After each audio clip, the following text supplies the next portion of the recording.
So Marine Le Pen was defeated in the French presidential election, and that's obviously a good thing. It's always great to see fascists beaten out of contention.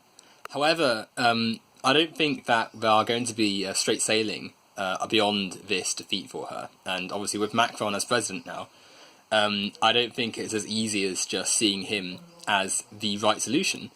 For a number of reasons. Firstly, because the far right are on the rise worldwide, and we have to combat that, obviously, because it's dangerous. Their politics are inherently bad and wrong. However, they're gaining ascendancy because of the failures of capitalism and the general discourse of politics, especially neoliberal policy, to allow the far right to manipulate failings into their own successes.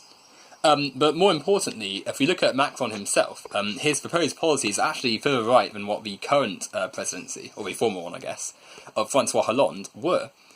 He's going to be lowering regulations in the free market, which is obviously beneficial for corporations and a negative for workers. He's going to be cutting social security and social programming, which again is a massive negative for working class and for poorer voters. And he's going to be generally moving his outlook on stances to the right, which isn't going to be helpful in recapturing lost voters, because you don't beat fascism by playing into the right's hands, by moderating your left-wing ideas and going further to the right on other ones.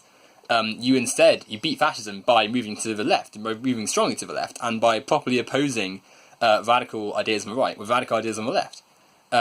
As what we're seeing in countries across the world, like the US, where Hillary lost, and now Hillary Clinton was a right-wing candidate, lost, and now we have an even further right-wing candidate who has sympathies to fascism.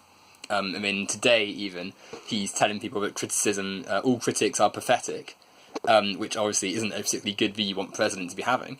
And we see that across Europe too, where centre-right and generally neoliberal candidates are losing popularity, and the far-right and far-right ideas are being picked up by the public. And going back to France, that's not going to be helpful, because we still have to remember a third of the country nearly voted for Le Pen. And whilst that is still the second largest defeat for a presidential candidate in modern history, it's still a lot of people. 1 in 3 people voting for Le Pen is scary, especially to people like myself, who are supposedly a sign of the decay of Europe and stuff, if you believe all the nonsense rhetoric some of the fascists spout.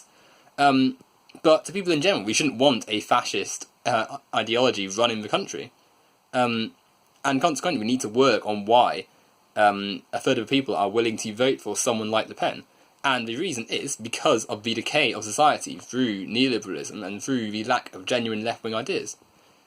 So we need to be working on making the public more aware of actual left-wing ideas. Not the left of parties like New Labour, not the left of the Socialist Party, as it's called in France, despite it not being socialism at all. But actual ideas that will revolutionise the workplace and society as a whole.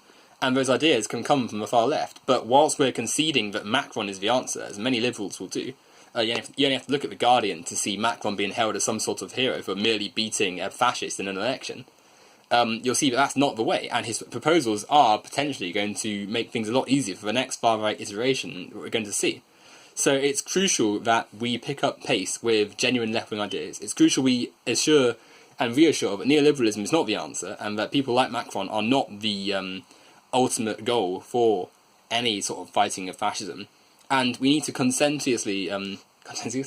we need to generally, overwhelmingly realise that to beat the far right, you have to be far left. To eliminate fascism, you have to destroy capitalism, to remove the system, and go to the far left. If you want to get rid of these people, and you want to stop people from believing their insidious views, you have to realise that as societies crumble, and the decay of society through capitalism will allow the far right to always hijack it. And consequently, you need a far left answer to that. And Macron can't provide that. So celebrate Le Pen being beaten, because it's pretty happy and good to see a fascist beaten in any sense of the word. But at the same time, realise that he's not the answer by any means, and we need to be moving further left if we're to truly combat fascism.